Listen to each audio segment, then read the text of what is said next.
Hello पिला माने आओ गत क्लास रे पढ़िथिबा समस्त प्रश्न गुड़ाक उत्तर कल ना नहीं ना खाली वीडियो देखिए संरक्षित कर रखुच हो मु मोर कर्तव्य करुछि आस एक्सरसाइज 2B रो आउ गोटे प्रश्न रो समाधान करिवा। एटा 5 नंबर प्रश्न तुमर बीजगणित बही रो एक्सरसाइज 2B रो 5 नंबर प्रश्न। एक अरण्य रे बास करथुवा मर्कट जानछ ना नहीं आमे समस्ते मर्कट मानकर मध्यरु सेमानकर संख्यार 1/8 वर्ग क्रीडारत एवं अवशिष्ट 12टी मांकड़ एक शृंग उपरे बसिथिले अरण्य रे संभवतः केते मांकड़ थिले बोली पचास। हमको आवश्यक होची अरण्य रे संभवतः रहिथिबा मर्कट संख्या। आमे ताको मने कर नबा आरो समाधान आरंभ करिवा। मने कर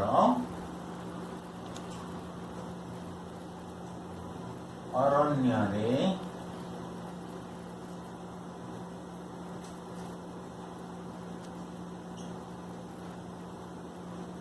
संभवतः रहिथिबा नाले खाली रहिथिबा लिखले मध्ये हबो रहिथिबा मर्कट संख्या इज इक्वल टू x गोटी लिखि परिबो।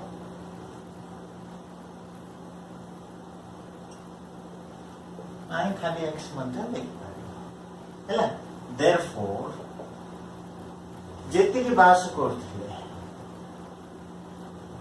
बा एटा को तमे किछिटा चेंज करी लिखले मध्ये हबो अरण्य रे संभवतः बास करथुवा बोली लिखले मध्ये हबो। ऊपर प्रश्नर ऊपर धारले अछि आमे सेटा मध्ये लिखि पारिबा। माने कर अरण्य रे बास करथुवा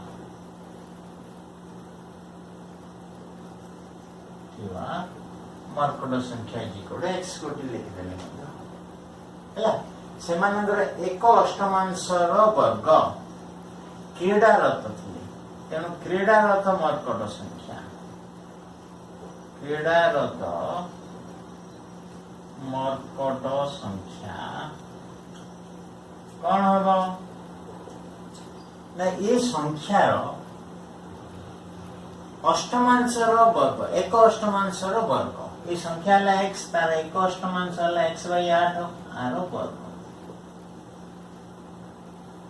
इक्वल टू केते आसीबो x² / 64 नहीं। अवशिष्ट मर्कट शृंग ऊपर बसिथिले એટલે अवशिष्ट मर्कट केते आसीबो अवशिष्ट मर्कट संख्या इज इक्वल टू हमर मोट मर्कट संख्या ला x माइनस x² बाय 64 एति हैला अवशिष्ट मर्कट संख्या। सेति के मर्कट शृंग ऊपर बसिथिले शृंग ऊपर बसिथिबा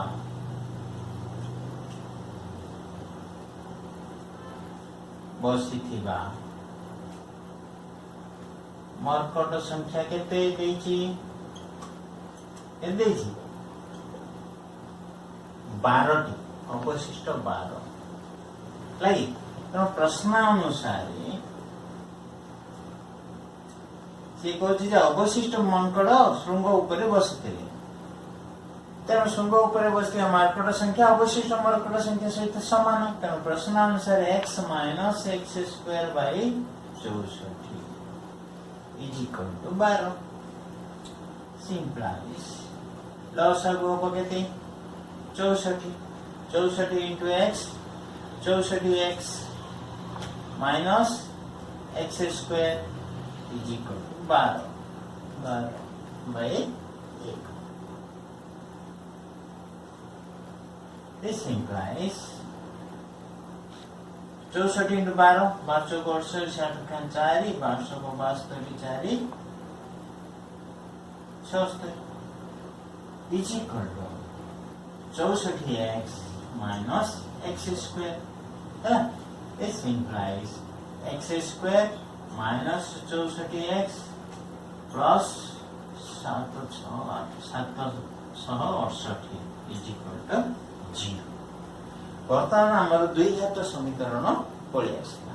ए दुई घात समीकरण एठारे आमर ए हला 1 बी हला माइनस 64 सी हला 768।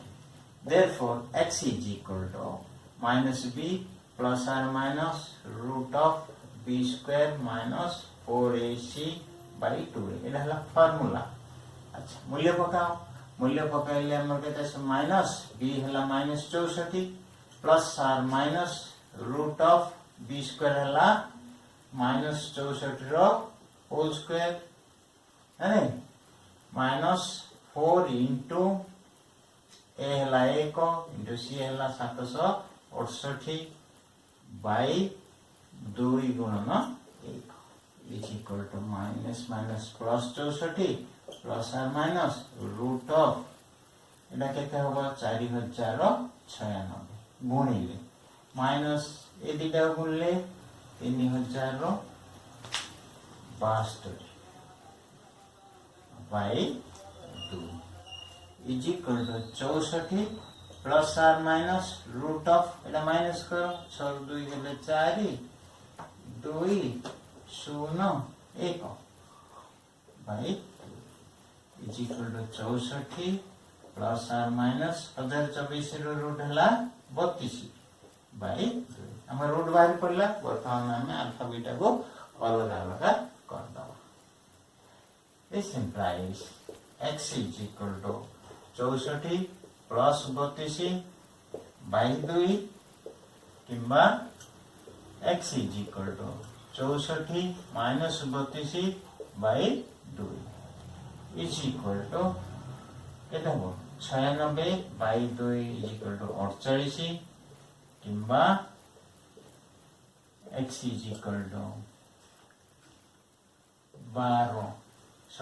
32 by 2 is equal to 16। Therefore, अरण्य बास करुथिबा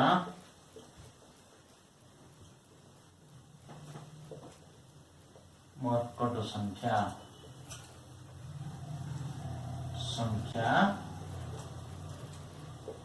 इज इक्वल टू 16 किंबा 48। वर्तमान आम 6 नंबर क्वेश्चन रो उत्तर विषय रे चिंता करिया। गोटी त्रिभुजर क्षेत्रफल 30 वर्ग सेमी, त्रिभुजर उच्चता ताहार भूमिर दैर्घ्य ठारू 7 सेमी अधिक। तेणु छोट है भूमि है हेले त्रिभुजर भूमिर दैर्घ्य निर्णय कर आमको कहूँ। आर समाधान केमती करवा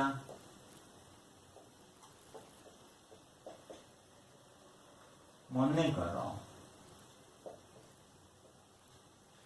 त्रिभुजर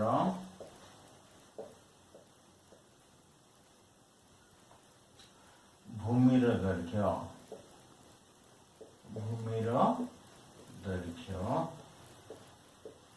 is equal to x semi. Therefore, त्रिभुजर उच्चता कौन है ना भूमिर दैर्घ्य 7 सेमी अधिक। तेणु यहाँ केते हम x प्लस 7 आमको देछि त्रिभुजर क्षेत्रफल। त्रिभुजर क्षेत्रफल आनिमा। Therefore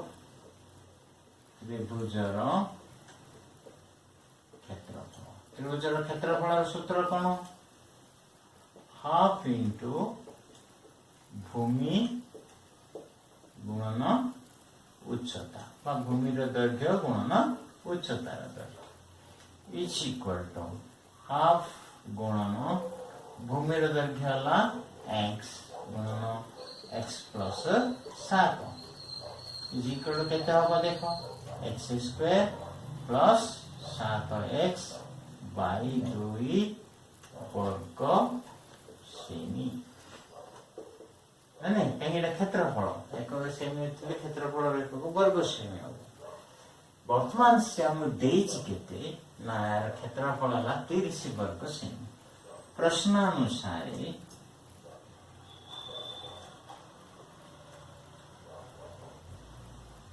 x square plus 7x by 2 is equal to 30 आम आनी क्षेत्रफल इज इक्वल टू से क्षेत्रफल this implies x square plus 7x is equal to 60 implies x square plus 7x minus 60 is equal to 0 एठारे A is equal to 1, B is equal to 7, C is equal to 60 आपको नहीं देवे आम कौन करवा समाधान करवा।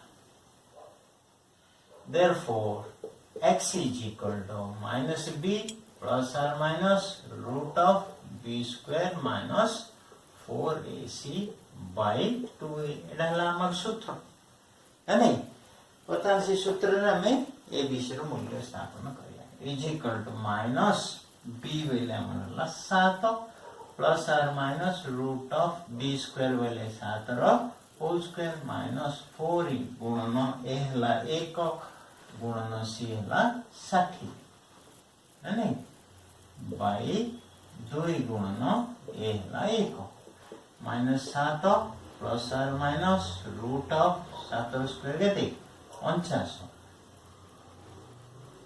माइनस आमर सी होची माइनस 60 रुपये मो भूल लिखि देथिले सी हला माइनस 60 एनो एटा केथा हो माइनस इनटू माइनस प्लस 6 को 24 हेले 240 by 2 is equal to minus 7 plus or minus root of 289 by 2 equal to minus 7 plus or minus 17 by 2 वर्तमान नंबर रूट अलग है therefore x is equal to 7 plus minus 7 by 17 plus 17 by 2 किंबा x is equal to minus 7 minus 17 by 2 केते हो 10 हरण 2 is equal to 5 किंबा x is equal to minus 24 by 2 is equal to minus 12 किंतु 12 टा ग्रहणीय होबनी भूमिर दैर्घ्य देछि ग्रहणीय नहीं नहीं नहीं तेणु हमर त्रिभुजर भूमिर दैर्घ्य केते आसीबो 500 therefore त्रिभुजटीर भूमिर दैर्घ्य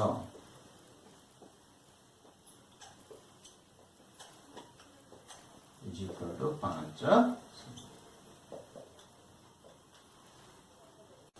पिला माने आउ गोटे प्रश्न तमर अछि जोडा रे से त्रिभुज जगह रे समकोणी त्रिभुज देछि एवं तार समकोण संलग्न बाहु दिला देछि बाहु दिला रे दैर्घ्य देछि से प्रश्नटा मते ठीक के परि करियो किंतु एटे त्रिभुज क्षेत्रफल हाफ भूमि इंटू उच्चता लिखिछ सेटे सेठारे कोन करिवो हाफ इंटू समकोण संलग्न बाहु द्वयर गुणफल बोधे 3x आ गोटे 5x माइनस 1 केमति कोन देछि बुझि पाछन त half into 3x into 5x minus 1 देथिले 1 बा जहा भी संख्या देछि से दिगार मूल्य स्थापन करी एपरि भाव रे ही करबो केवल ए सूत्रटा बदली जो हाफ भूमि इंटू उच्चता जगह रे हाफ समकोण संलग्न बाहु द्वयर गुणफल पड़ियो हैला आउ आज प्रश्न दीटा जो आम उत्तर कले आशा करछि से दीटा तुम भल भाव बुझी पाथिबो है आउ जो बड़का किछि प्रश्न रही जटिल प्रश्न से गुड़िकर उत्तर आम आसंता थर को करबा समय मध्य पाठ पढ़ा ध्यान दिया बाय।